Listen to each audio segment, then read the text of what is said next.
There are people I could talk to, but I can't talk to them about suicide. I just want them to not understand, but me to be the priority, not my safety. I want them to be worried about my emotions, how I feel, not just my safety. It just doesn't help.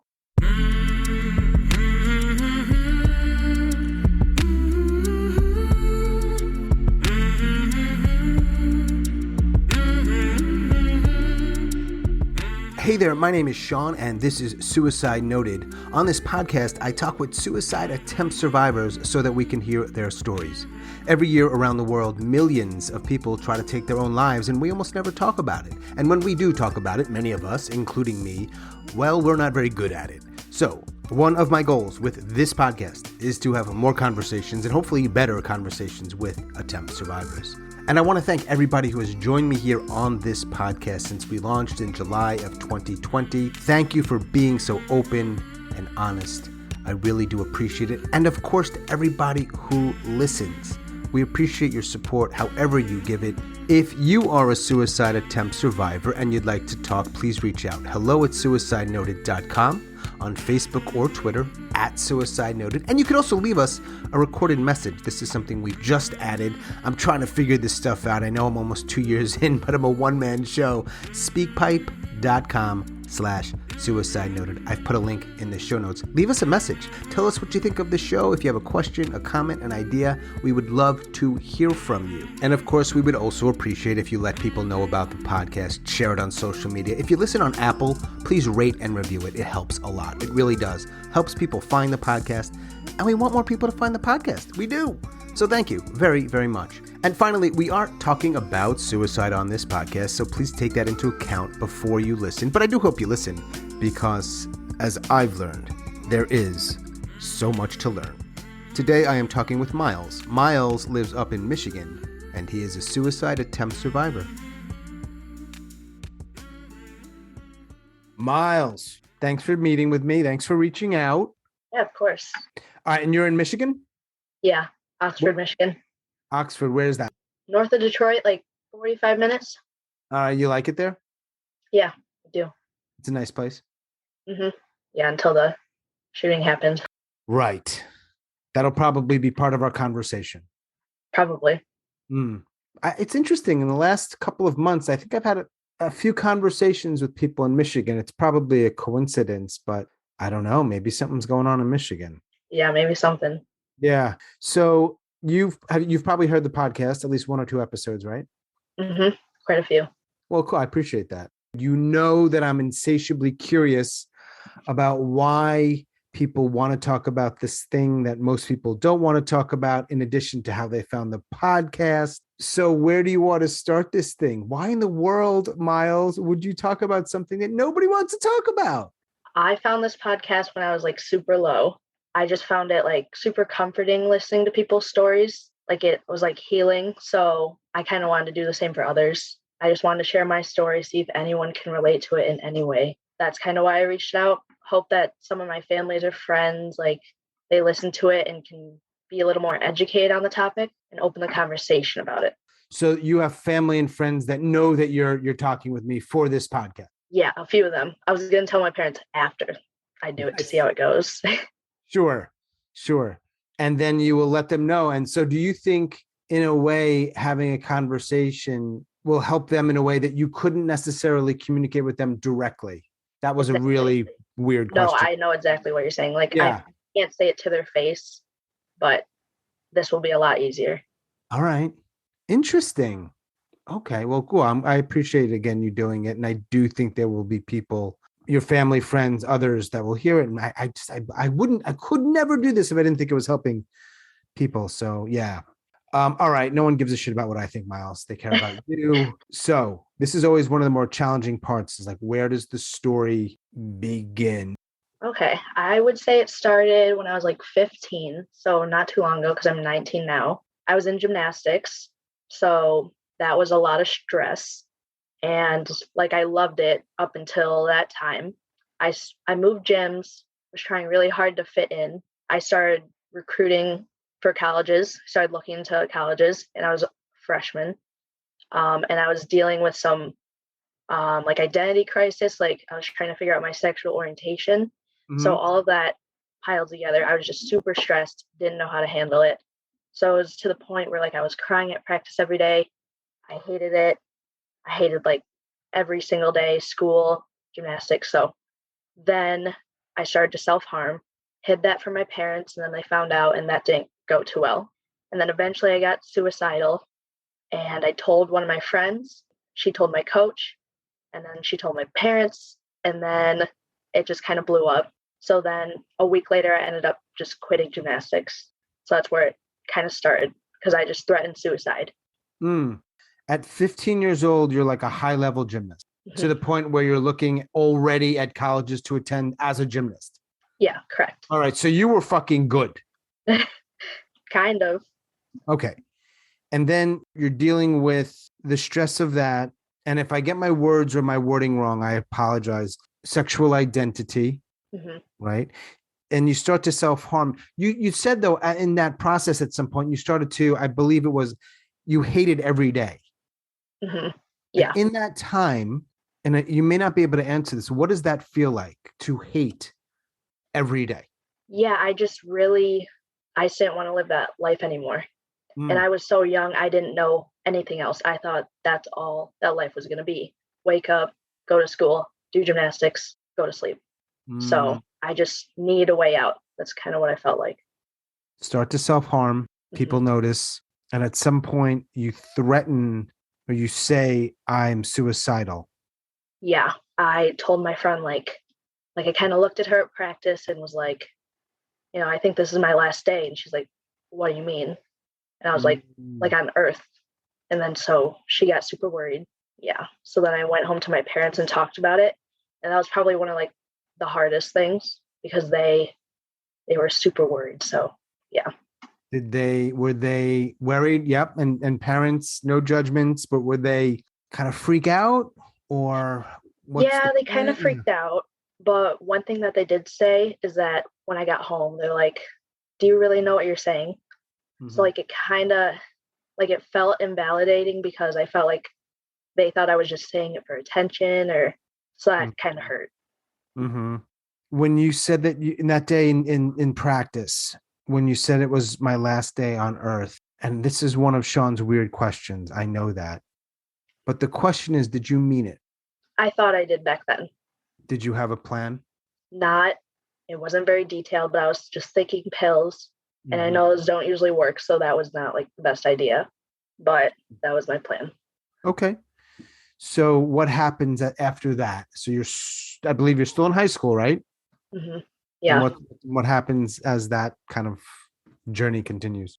So I quit gymnastics. My parents like forced me into therapy, Hmm. and that didn't work because I like wasn't ready to share. Like I just wasn't ready to process it all yet. Wait, So then, note to our audience, and perhaps you'll agree, forcing people into just about anything, but for our purposes here, therapy. Get why you might do it. It's probably not gonna work. Go on. did not work at all. No. So things just kind of started to just get better for some Mm, reason. okay. And then COVID came around, mental health started to go down again. It was just like the depression, the self harm, Hmm. anxiety. Hmm. So I got put on medication, which helped a little bit, but yeah, it still kind of went down, keeps going down. Had you at some point before COVID, if I'm doing the math here, so there's like 15 to 17, do you get back into gymnastics? No, I got into diving actually. I think it was junior year. I started looking at colleges for diving. And then Miles, are you just this absurdly incredible athlete that can do anything and become a D1 athlete? My God. I just like flipping. I don't know. Okay. Miles the flipper. Okay. Flipping in Michigan. That's my Yeah, hashtag for you. it's funny.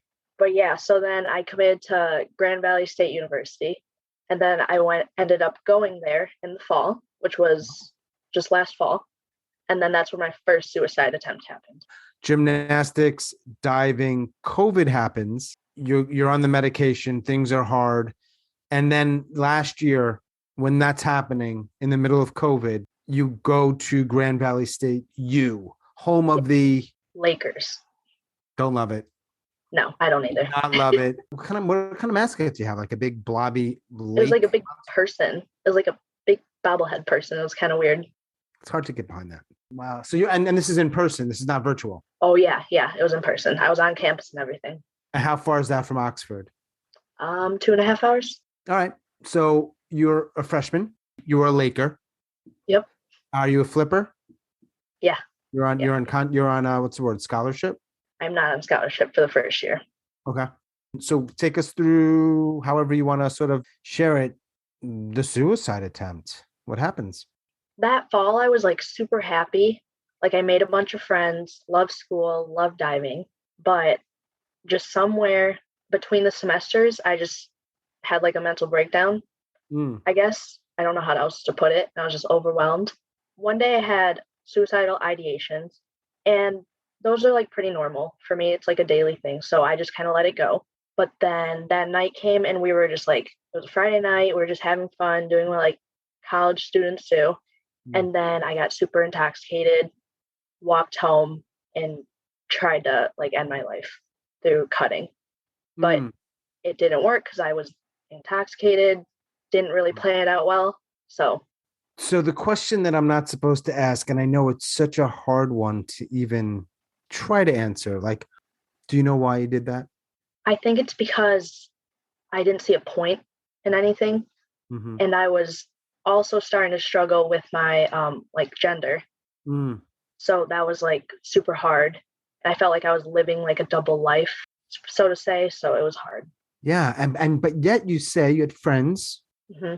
You were involved with diving, which it sounded like you were enjoying. Mm-hmm. Yeah. And I share that because I think there's still a myth, and I don't know if it's ever going to get undone, that people that attempt to take their own lives are just in a state of absolute depression or misery. It's not always the case at all. Mm-hmm. More complicated. So you had some things that are going well, your words, right? Fair? Yeah. But other things, not so much. Yeah. Before that attempt, and that was your first attempt, right? Yeah. Up until that point, back in high school, you're suicidal, you get through it, things improve. From that point to that attempt at college, are you ideating regularly from time to time? You thinking about it? Are you even planning sometimes? What's that like? There was actually not a lot of planning, but they were more than just passive. Mm-hmm. So to help like cope with that, I would write goodbye letters like all the time. Then I was like prepared, like a just in case kind of thing, but I like never felt like satisfied with it. So usually I just didn't go through with it. So does anybody know that you're doing that kind of thing, or is that just you? You're the only one. I'm the only one. They don't know that I write letters all the time. So you are inebriated, you cut, it doesn't work. Are you taken to a hospital? Do you fall asleep? What happens? So I ended up calling one of my friends who was at the party. A few people rushed over and helped. And then like I just go back to their place. They end up taking me to a hospital, but I was not super honest with the social worker. So I was able to go home because I was kind of scared to go to a psychiatric facility. But long story short, a few days later, I ended up in one anyways. So it was voluntary. Your friends acting mostly supportive, kind? Yeah, very supportive, very like there for me. So it was very nice. I don't know if this is the case, but I sometimes get the sense that like Gen Z, I don't even know my gen, like they get it a little more. Yeah, they do. And they're a little bit more open, or maybe more than a little bit than some older folks. In this, but they're also fucking bullies online and awful human beings. Weird kind of contradiction. We all have both sides to us. That I've learned for sure. Yeah, all right, so you obviously you survive that. When you don't succeed, for lack of a better word, you don't complete that, you're alive. How do you feel? Awful. Mostly like guilt and shame and just embarrassed, like because I like barely remember telling my friends, so I wish that I hadn't, because it wasn't really a life or death situation then. So I wish I wouldn't have told people, brought people in, worried them, wish I would have kept it to myself. So I felt awful. Did they treat you any different after? Not really. I could just tell they were worried though. Like, so it's nice that they were worried, but I just didn't want to put that on them. Sure. And that's your freshman year. Yeah. Grand Valley State. Hmm. Lakers. Lakers. You're diving. You've got some friends. What happens? And that's 2021, if I'm correct? Yep. End of 2021. 2021. End of 2021. Yep. All right. So this is really recent. Yeah, it's really recent. All right. So what happens? Some more stuff is happening. There was like a month between my 2 attempts. So that month I was just like super numb and exhausted, just emotionally. I convinced my parents to let me go back to college because we were on winter break. And I was like, okay, I want to go back for the winter semester. And I convinced them. And so just to be clear, they know about everything. Yeah. So, after the attempt, I went to a psychiatric facility. Did I say that already? Well, you said that you didn't want to go and you kind of talked your way out of it. And then you said you went voluntarily, but that must have happened after at some point. Yeah, that was 2 days after the first attempt. But you did that voluntarily. Yeah. Was that with the cajoling of friends or family? Yeah. My friends were like, they thought it was going to help. Yeah. And how was that experience for you? It kept me safe, but that's about all it did. I was Right. just so focused on trying to get out. I did not want to be there. I hear that a lot. Yeah. I hear that a lot. And I never want to discourage people from doing that if they feel like it's going to be helpful. But I sometimes wish I heard more positive things, but I do sometimes. But anyhow, you get out. So then I get back up to college. It's 2 days into the semester, I believe. And like I just started back with diving. In between this time, like I changed my name. So then it was just kind of weird. Like I was just trying to socially transition. All right. So that sounds like a fucking lot of shit you're going through, Miles. Yeah. You're dealing with the post-hospitalization. There was an attempt. I mean, that's just a ton. Yeah. And it's cold. Yeah. So it was January when my second attempt happened. On top of all that, like the final straw, like I went back to the apartment that I tried to attempt in, really overwhelming. So I went to Meyer, picked up medication. So I was supposed to get a new medication and it was supposed to help me like sleep, but I got a different one. So without knowing, I took it and I got like 5 in and I looked at it, I was like, oh crap, this is the wrong kind. So then I freaked out, called someone. Again, it was the same person, but then I took a few more. They called an ambulance. So the intent was to end your life. Yeah, I think I wrote a note for that one too. Those notes must be tricky. Yeah, because I can never get it like exactly right.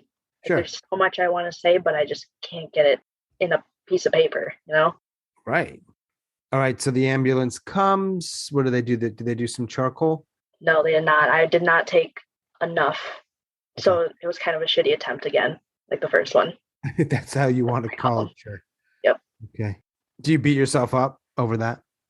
Yeah. And telling people. I wish I just hadn't told anyone. Do you think you're less likely to tell people moving forward? Yeah. Yet you're on this thing here. So there's an interesting juxtaposition. Yeah. Every now and then I throw out a fancy word. Today's fancy word of the day is juxtaposition. Like it. Yeah. Thank you.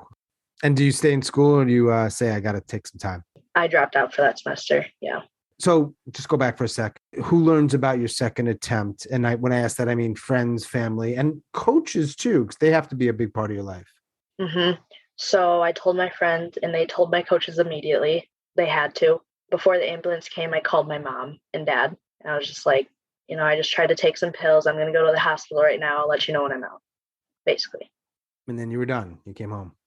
Yep. And then they were like, well, I wanted to go back again because I just wanted to like run from all my like issues and just pretend like everything was okay, but everything was not okay. So then I stayed home and now I'm like working and trying to figure it out. Therapy? Yeah. I got put into DBT. So your first time in therapy? I did do like the regular talk therapy like for about a year. And you wanted to be there? I did. And that helped a lot, I thought. And DBT so far? It's okay. It's a lot more work than regular therapy. Is it? Yeah, you have to like memorize the skills and like practice them. And like, if you're not like all in, then it's hard to do. Mm-hmm. As we talk right now, do you want to be alive? Yes. Yeah, I imagine it's not always, cut and dry. it's not.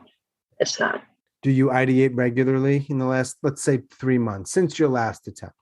Yeah, not every night, but pretty often. And sometimes they can go to plans really quickly. So that's kind of is what's scary. Yeah. Did your therapists ever give you a diagnosis that you thought was accurate or valid? Yeah, so I got diagnosed with major depression disorder, and then generalized anxiety. And I think that's pretty accurate. It was kind of validating too. Right, sure. So when you're going through your life now, what helps you not to feel shitty, if anything? I would say my relationships, like with my family, my friends, I get like a lot of support from everyone. And I recognize that not a lot of people have that. So I'm very grateful for that. And you have people in your life that not only support you, because if you've heard the podcast, I kind of obsess with how people talk about this stuff, right? So Mhm. do you have people in your life, and I know they might be hearing this, I get it, who when you talk with them about this, you feel okay or heard or fill in the blank positive thing? There are people I could talk to, but I can't talk to them about suicide. That's what I feel like. Mm. Like that's the line. One person, no one. Like I can talk to everyone about it, but I'm not going to get the response I want. I feel like they're going to really worry, Mhm. freak out, and that's not what I need in that moment. I just need to be like heard, I guess. And I think almost anybody in your situation feels that way. Yeah. So anybody hearing this, listen to this, please. Right. And let's geek out on that word for a second. When you say heard, there comes a point when we can't describe it any further. I understand, but what does that sound like or look like?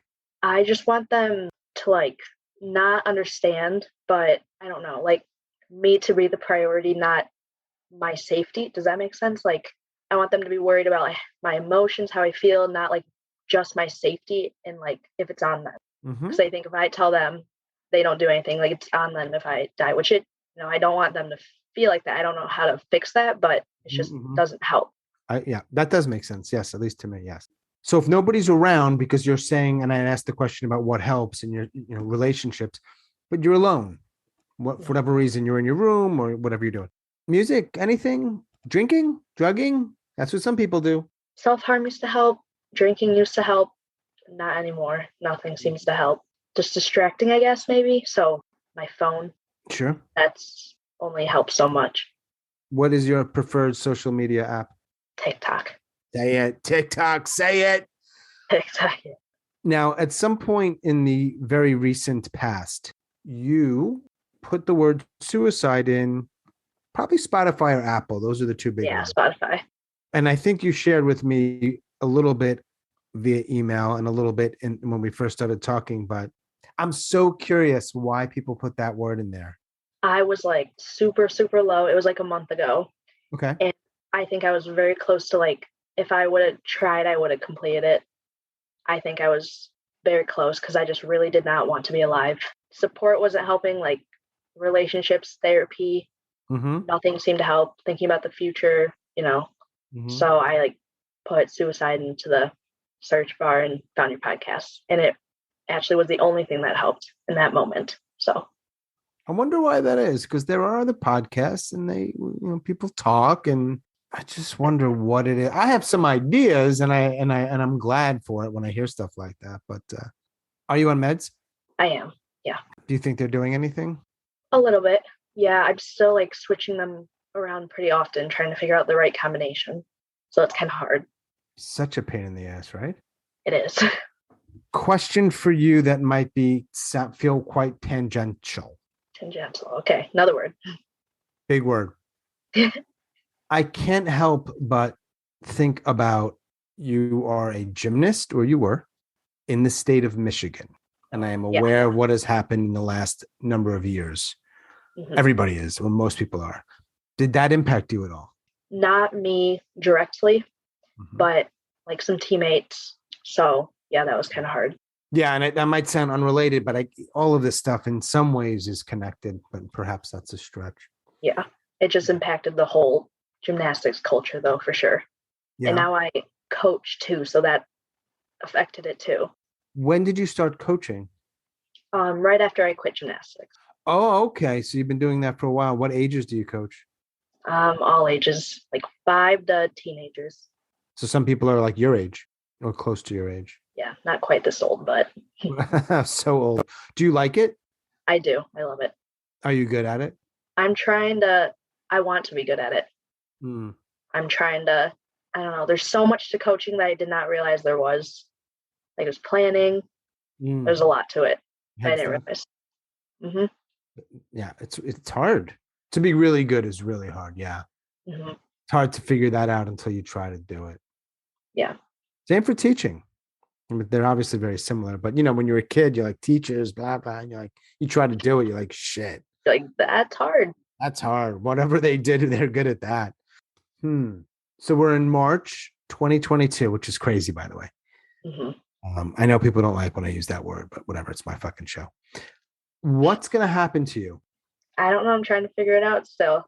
Like, I'm trying to figure out if I should go back to Grand Valley, if I should stay and go to like a community college.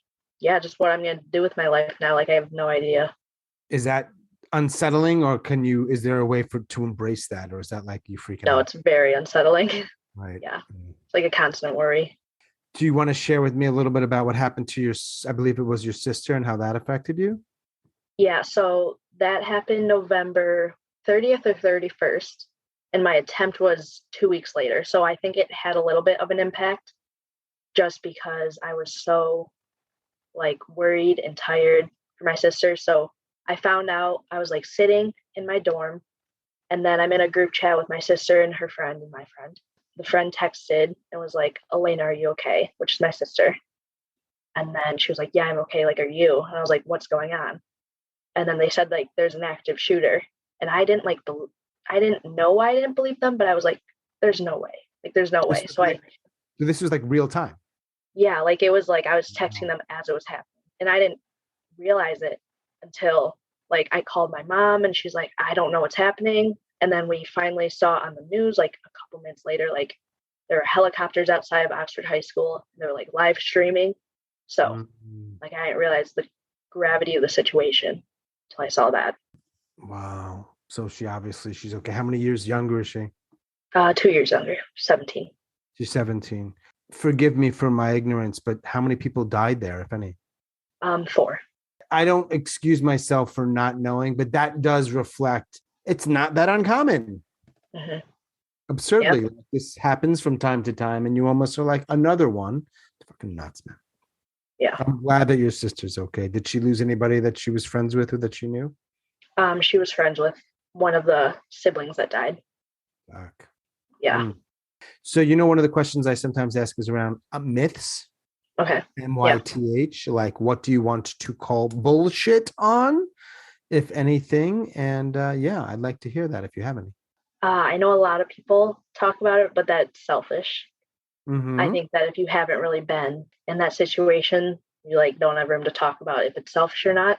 So, like, I was also on my ride to the hospital in the ambulance. That's what one of the paramedics said to me, that it's selfish, and that was just like, yeah, What? yeah. What It is was that like, their role? Is that anybody's role? But is that their role? no, and I'm actually EMT certified, and like we are not taught to like say that. We're taught to avoid that. So I was like kind of shocked. Wait, you're EMT certified? Yeah, last year I got EMT certified. What compelled you to do that? I've always been interested in the medical field, and then it was like the first time they were offering this class, they're like, okay, for 2 days a week, you're gonna go to the fire station for 4 hours, and you're gonna get your hours in. Then you're gonna do clinicals, and then if you pass the test, you're certified. So that's what me and like a dozen other students did. So Amazing. Do you think if there's someone out there who's feeling like you feel, and there's probably no one who feels exactly how you feel, but there's probably a lot of people who feel somewhat how you feel, kind of how you feel. This is not a loaded question. Do you think there's anything you could say that might actually help them? I would say take it one day at a time. Mm-hmm. That has helped me because now you start thinking about the future, what you're going to do for the rest of your life, like family. Like it's just overwhelming. So one day at a time, 1 hour at a time if you have to. Yeah, that has helped me. Weird question. when you ideate, when you attempted, did you think when I'm dead, like, am I going to go to heaven? Am I going to get reborn? Am I going to go to hell? Am I just dead? Did you ever think about that stuff? I have recently, because I don't know if I was listening to one of your podcasts and you asked about that, and I was like, oh Hmm. man, I haven't really thought about that. Because if I do believe in a God, then it's like a sin. So it's like, okay, then I'm going to hell. But I kind of just think you just die and just that's it. Yeah. And we're like organic matter and that's it. Yeah, exactly. Now, if you listen to the podcast, there are certain questions I almost always ask. Do you think you will try again? There's a possibility. Mm-hmm. I don't want to, but I feel like I get really low pretty often Mm-hmm. and I like forget about all the good times, forget about the good memories, and just like this is it. I'm exhausted.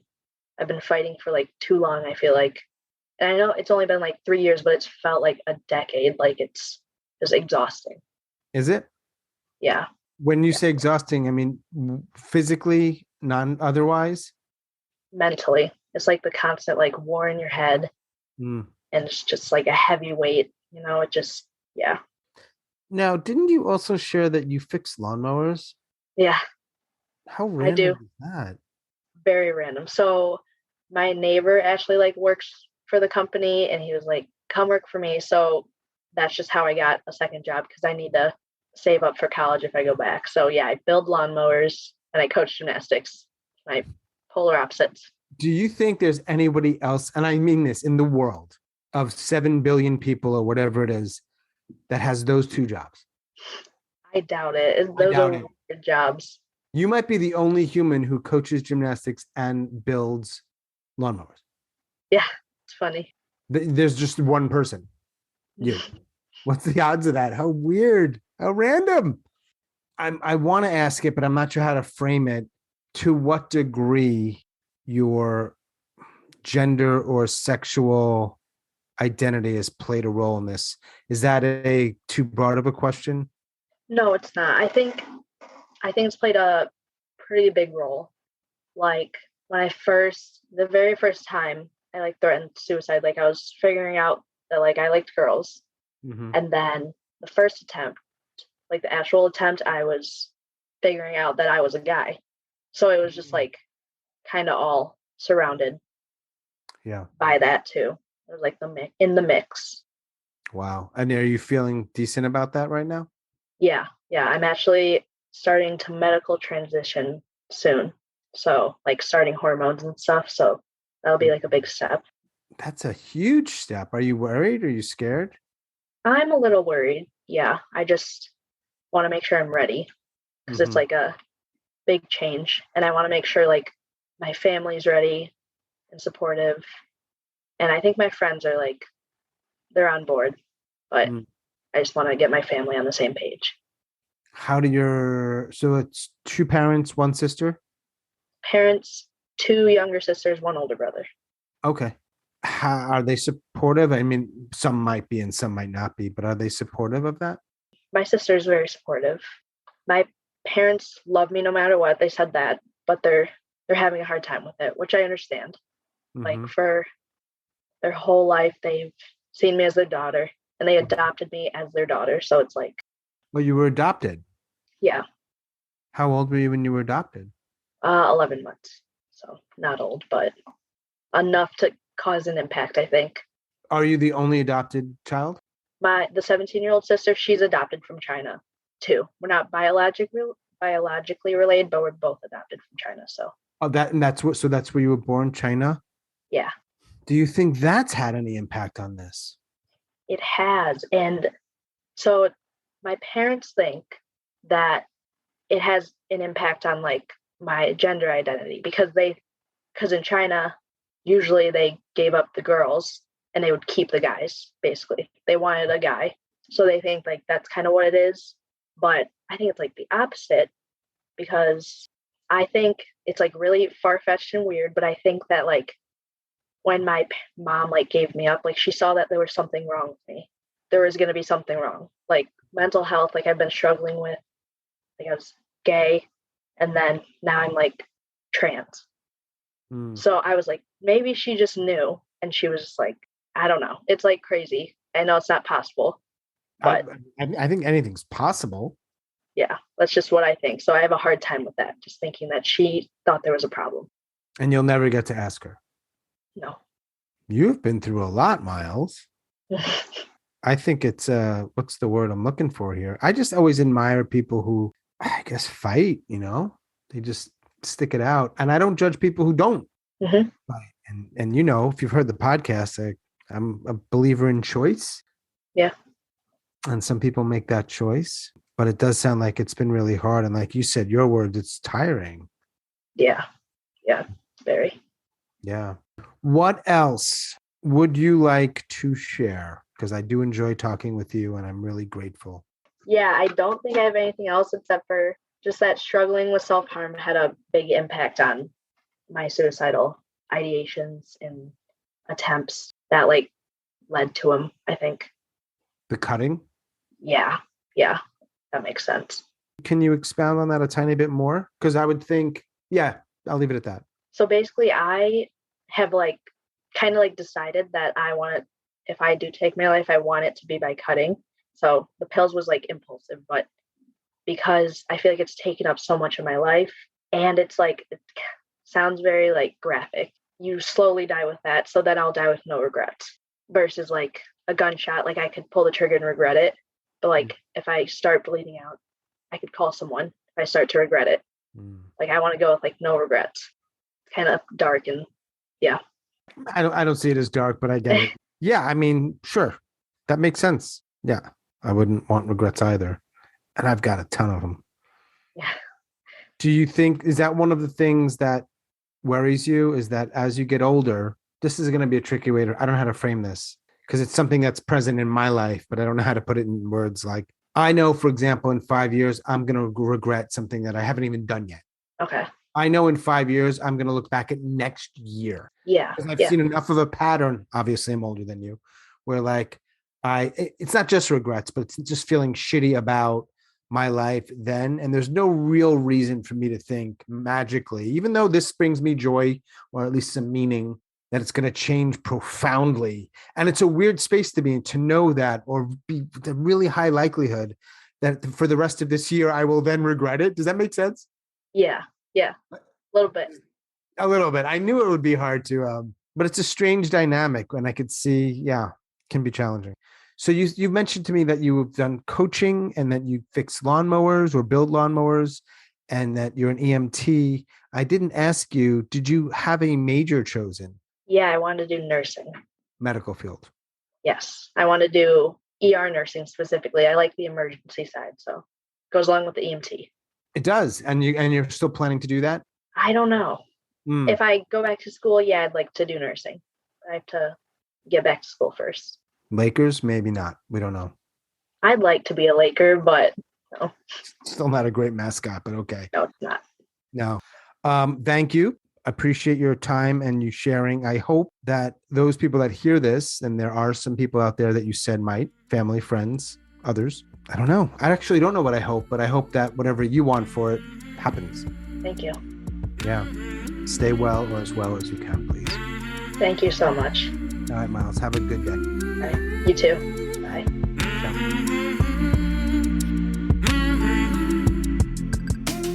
As always, thanks so much for listening and all of your support. Special thanks to Miles up in Michigan. Thank you, Miles.